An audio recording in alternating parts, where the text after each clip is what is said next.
परिचय। प्रीति, वार्षिक परीक्षा में तुम्हारे प्राप्तांक क्या थे? मैंने कुल 500 अंकों में से 400 प्राप्तांक हासिल किए। तुम्हारा प्रदर्शन कैसा रहा था, विनय? मेरा प्रदर्शन तुमसे बेहतर था। मैंने कुल 400 अंकों में से 320 प्राप्तांक हासिल किए। तुम ऐसा क्यों कहते हो कि तुम्हारा प्रदर्शन मुझसे बेहतर था, विनय? आसान है प्रीति। मेरे प्राप्तांक कुल अंक से केवल 80 कम है, जबकि तुम्हारे प्राप्तांक कुल अंकों से 100 कम है।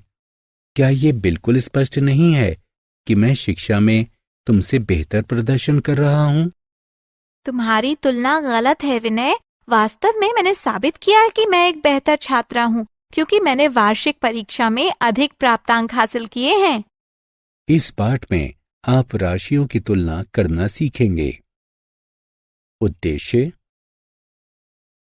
इस पाठ के अंत में आप निम्न करने में सक्षम हो जाएंगे: अनुपात, समानुपात और एक एक विधि का उपयोग करते हुए राशियों की तुलना करना, प्रतिशत को परिभाषित करना, संख्या, भिन्न, दशमलव और अनुपात को प्रतिशत में बताना,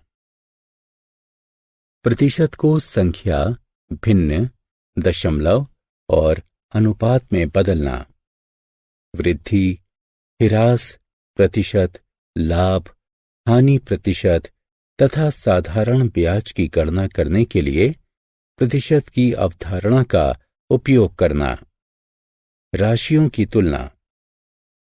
टोकरी में सेब, विद्यार्थियों के वजन, परीक्षा में प्राप्त अंक, टावरों की ऊंचाई इत्यादि सभी राशियों के उदाहरण हैं।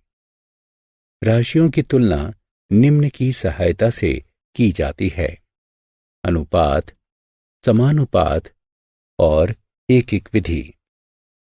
आइए तुलना करने की इन विधियों को एक एक करके देखते हैं। अनुपात। मृदुल के पास 5 मेगापिक्सल कैमरा वाला एक मोबाइल है, जबकि भारती के पास एक 3 मेगापिक्सल कैमरा वाला एक मोबाइल है। आइए अनुपात की सहायता से दोनों मोबाइलों के कैमरों की तुलना करते हैं। हम मेगापिक्सल के अनुपात को 5/3 के रूप में व्यक्त करते हैं। इसका तात्पर्य है कि मृदुल का कैमरा भारती के कैमरे से 5/3 गुना अधिक बेहतर है। इसका तात्पर्य यह भी है कि भारती का कैमरा मृदुल के कैमरे से 3/5 गुना घटिया है। समानुपात। पाठ के प्रारंभ में हमने प्रीति और विनय की बहस को सुना कि अंतिम परीक्षा में उनके संबंधित प्रदर्शन बेहतर थे। आइए समानुपात की सहायता से उनकी बहस को सुलझाते हैं। आइए अब हम दो कुल अंकों को अनुपात में निम्न प्रकार से व्यक्त करते हैं: 400/500। अब हम विनय और प्रीति के प्राप्तांकों को अनुपात में निम्न प्रकार से व्यक्त करते हैं। उन्हें उनके न्यूनतम पदों में कम करने पर हमें 4/5 प्राप्त होता है। इसका तात्पर्य है कि दो अनुपात समानुपात में हैं। अतः प्रीति और विनय दोनों ही गलत थे।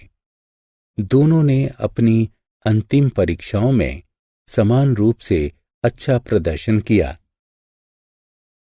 एक एक विधि। रणबीर और सतबीर बहुत अच्छे फुटबॉल खिलाड़ी हैं। अंतिम अंतरराष्ट्रीय मैच में रणबीर ने 60 मिनट में 3 गोल किए, जबकि सतबीर ने 30 मिनट में 2 गोल किए। सबसे तेज गोल किसने किए? आइए हम एक एक विधि की सहायता से इस प्रश्न को हल करते हैं। प्रतिशत। इन समाचारों की सुर्खियों को देखिए। दालें 10% तक महंगी हुईं। ईंधन की कीमत 3% तक बढ़ी। बेरोजगारी 5% तक बढ़ी। विजय ने पंचायती चुनावों में सुनीता की तुलना में 12% अधिक वोट प्राप्त किए। इन सभी सुर्खियों में एक ही बात समान है कि वे सभी राशियों की तुलना को दर्शाते हैं। एक और बात जो उनमें समान है वो ये कि यहाँ इस प्रतीक का उपयोग हुआ है। यह प्रतीक प्रतिशत को निरूपित करता है। शब्द प्रतिशत का शाब्दिक अनुवाद प्रति 100 या सैकड़ा होता है। इसका तात्पर्य राशियों की तुलना से है। चलिए आइए कुछ उदाहरण देखें। राजीव ने अंग्रेजी विषय में 100 में से 80 अंक प्राप्त किए। उसके प्राप्तांकों को कुल अंकों के अंश के रूप में 80/100 से व्यक्त किया जा सकता है। इन्हीं प्राप्तांकों को इस प्रतीक की सहायता से प्रतिशत के रूप में 80% से भी व्यक्त किया जा सकता है। शिव के दादाजी हिमाचल प्रदेश में एक सेब के बगीचे के मालिक हैं। उन्होंने उसे सेब के 50 बक्से भेजे। शिव के पिता ने अपने दोस्तों को 35 बक्से भेज दिए। आइए शेष बक्सों को कुल प्राप्त हुए बक्सों के प्रतिशत के रूप में व्यक्त करते हैं।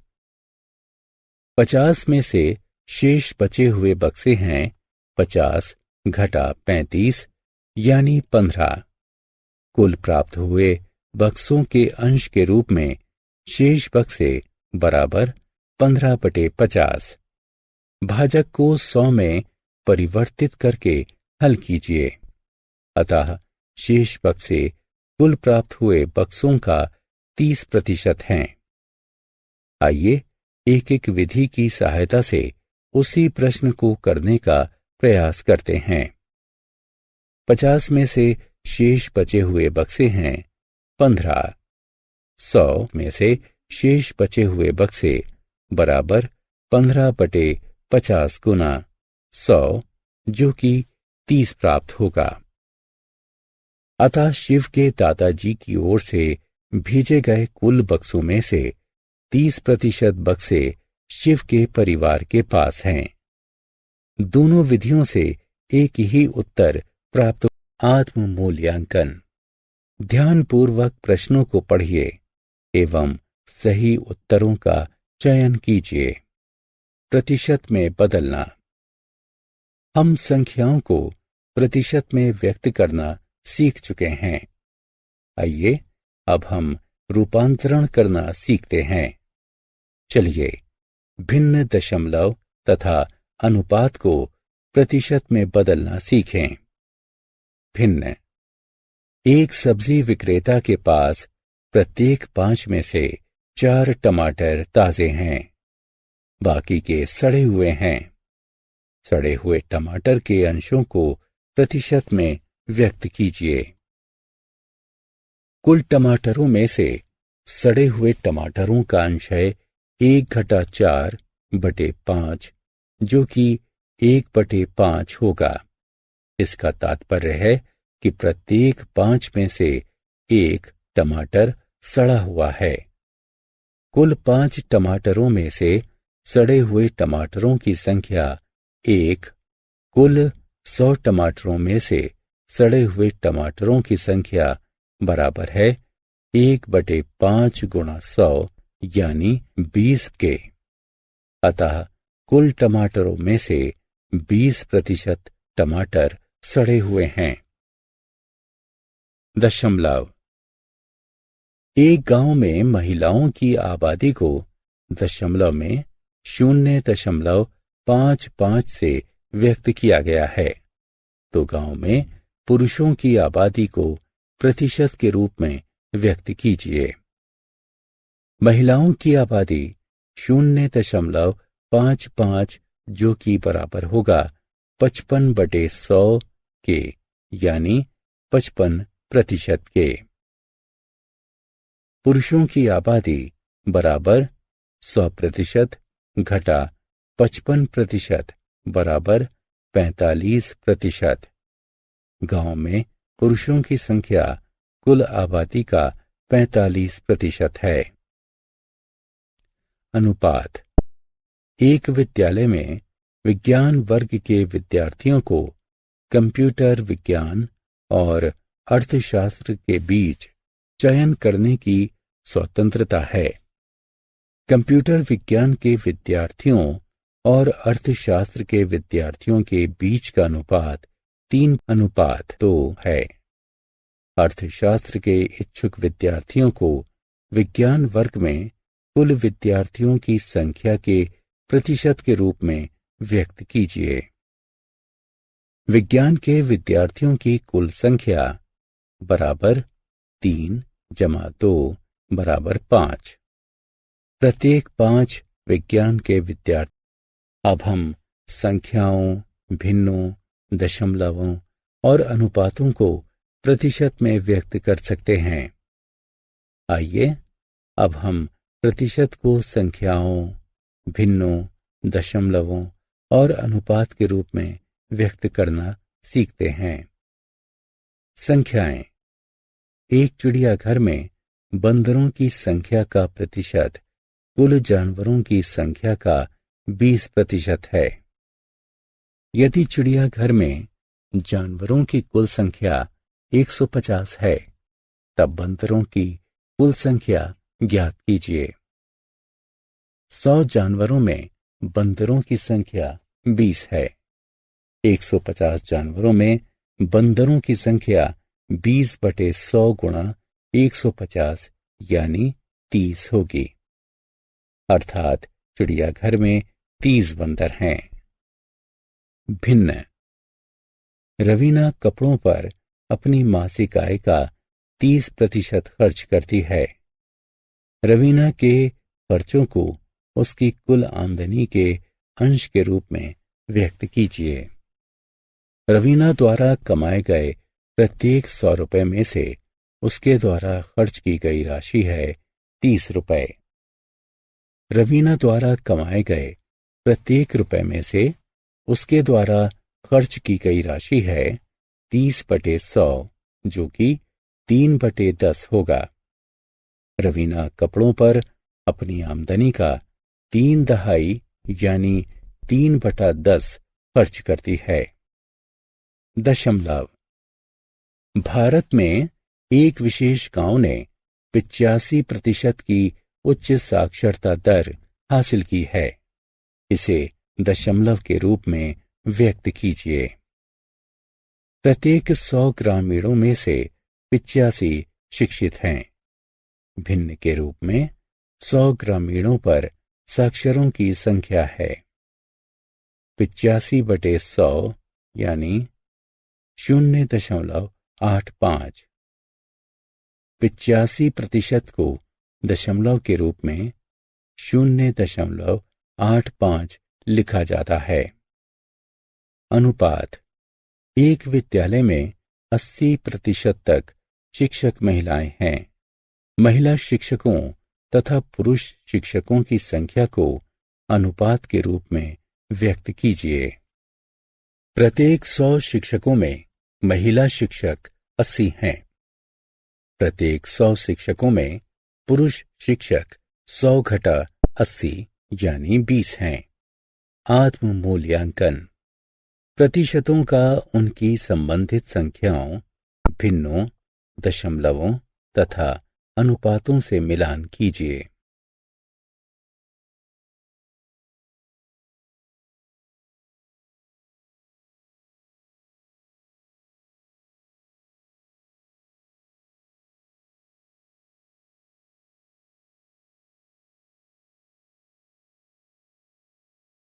प्रतिशत का उपयोग। कई वास्तविक जीवन की परिस्थितियों जैसे स्कूल फीस में वृद्धि, बिजली की आपूर्ति में कमी, उत्पादन आदि में वृद्धि इत्यादि को व्यक्त करने के लिए प्रतिशत का उपयोग किया जाता है। अब हम निम्नलिखित को दर्शाने के लिए प्रतिशत की अवधारणा का उपयोग करेंगे। वृद्धि या गिरावट में, लाभ या हानि में, साधारण ब्याज में, वृद्धि या कमी। वृद्धि या कमी का प्रतिशत बराबर वृद्धि या कमी बटे प्रारंभिक मान गुणा 100 होता है। पेट्रोल की कीमत में 50 रुपए से 60 रुपए की वृद्धि होती है। वृद्धि का प्रतिशत ज्ञात कीजिए। प्रारंभिक कीमत 50 रुपए, कीमत में वृद्धि बराबर नई कीमत घटा प्रारंभिक कीमत, जो कि बराबर होगा 60 घटा 50 यानी 10 रुपए के। वृद्धि प्रतिशत में 10 गुणा 100 बटे 50 बराबर 20% है। अतः ईंधन की कीमत में 20% तक की वृद्धि हुई है। लाभ या हानि, वह कीमत जिस पर उत्पाद को खरीदा जाता है क्रय मूल्य के रूप में जाना जाता है। इसे सीपी यानी कॉस्ट प्राइस द्वारा निरूपित किया जाता है। वह कीमत जिस पर उत्पाद को बेचा जाता है विक्रय मूल्य के रूप में जाना जाता है। इसे एसपी सेलिंग प्राइस द्वारा निरूपित किया जाता है। यदि विक्रय मूल्य क्रय मूल्य से अधिक होता है तो लाभ होता है। लाभ बराबर विक्रय मूल्य घटा क्रय मूल्य यानी selling price minus cost price. यदि विक्रय मूल्य क्रय मूल्य से कम होता है तो हानि होती है। हानि बराबर क्रय मूल्य घटा विक्रय मूल्य यानी cost price minus selling price. लाभ या हानि का प्रतिशत बराबर होता है लाभ या हानि बटे क्रय मूल्य यानी कॉस्ट प्राइस गुणा 100। आइए एक और उदाहरण देखें। एक दुकानदार एक एलसीडी टीवी 90,000 रुपए में खरीदता है और उसे 1 लाख रुपए में बेच देता है। उसके प्रतिशत में लाभ कितना होगा? हम जानते हैं कि क्रय मूल्य 90,000 है और विक्रय मूल्य 1 लाख रुपए है। अतः लाभ बराबर विक्रय मूल्य घटा क्रय मूल्य यानी 1 लाख घटा 90,000 जो कि 10,000 रुपए होगा। हम जानते हैं कि क्रय मूल्य 90,000 रुपए है और विक्रय मूल्य 1 लाख रुपए है। अतः लाभ बराबर विक्रय मूल्य घटा क्रय मूल्य यानी 1 लाख घटा 90,000 जो कि 10,000 रुपए होगा। लाभ का प्रतिशत बराबर है 10,000 गुणा 100 बटे 90,000 के, जो कि हल करने पर 11.11 प्राप्त होगा। दुकानदार एलसीडी टीवी पर 11.11% लाभ कमाता है। फर्नीचर मार्ट एक सोफे को 23,000 रुपए में बेचकर 15% का मुनाफा कमाता है। तो इसका क्रय मूल्य ज्ञात कीजिए। लाभ प्रतिशत बराबर विक्रय मूल्य घटा साधारण ब्याज।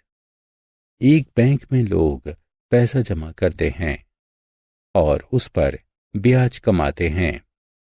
वे बैंक से पैसा उधार लेते हैं और उस पर ब्याज का भुगतान भी करते हैं। जमा राशि या ऋण राशि को मूलधन कहा जाता है। जमा या ऋण राशि पर देय ब्याज को प्रतिवर्ष मूलधन के प्रतिशत के रूप में व्यक्त किया जाता है, जैसे 2% प्रतिवर्ष। मूलधन को समान रखने तथा विशिष्ट वर्षों के लिए प्रतिवर्ष समान दर पर ब्याज की गणना करने की तकनीक को साधारण ब्याज के रूप में जाना जाता है। साधारण ब्याज यानी सिंपल इंटरेस्ट, जो कि SI से निरूपित किया जाता है। इसकी गणना करने का सूत्र इस प्रकार है: SI बराबर P गुणा T गुणा R बटे 100, जहां P का तात्पर्य मूलधन है, T का तात्पर्य है समयावधि से, जो कि वर्षों में है, R का तात्पर्य है ब्याज की दर से। निर्धारित वर्षों के पश्चात प्राप्त राशि या भुगतान की राशि की गणना इस प्रकार की जाती है: A बराबर P जमा SI। श्री राम एक बैंक में 3 वर्षों के लिए 1 लाख रुपए जमा करता है। प्रतिवर्ष ब्याज की दर 5% है। श्री राम को 3 वर्षों के पश्चात कितना ब्याज प्राप्त होता है? हम जानते हैं कि मूलधन यानी प्रिंसिपल 1 लाख रुपए है, समय यानी टाइम 3 वर्ष है, और ब्याज की दर यानी रेट ऑफ इंटरेस्ट 5% है। अब ब्याज का सूत्र लगाते हुए आपकी गणना करके हल करने पर हमें 15,000 प्राप्त होगा। अतः श्री राम 3 वर्षों के पश्चात ब्याज के रूप में 15,000 रुपए प्राप्त करता है। वरुण प्रति वर्ष 10% की दर से पैसे उधार लेने के 2 वर्षों के पश्चात एक बैंक को ब्याज के रूप में 20,000 रुपए का भुगतान करता है। ऋण की राशि की गणना कीजिए। यहां ब्याज 20,000 रुपए है, समय 2 वर्ष है और ब्याज की दर 10% है। अब हम सूत्र लगाकर इसकी गणना करें। आत्म मूल्यांकन। विकल्पों को उठाकर उनके सही स्थान पर रखें। सारांश। आइए हमने जो कुछ सीखा है उसे संक्षेप में दोहराएं। राशियों की तुलना अनुपात, समानुपात, एक विधि तथा प्रतिशत का उपयोग करके की जाती है। प्रतिशत का तात्पर्य प्रति 100 या सैकड़े से है। संख्याओं, भिन्नों, दशमलवों तथा अनुपातों को प्रतिशत के रूप में व्यक्त किया जा सकता है। प्रतिशत को संख्याओं, भिन्नों, दशमलवों तथा अनुपातों में बदला जा सकता है।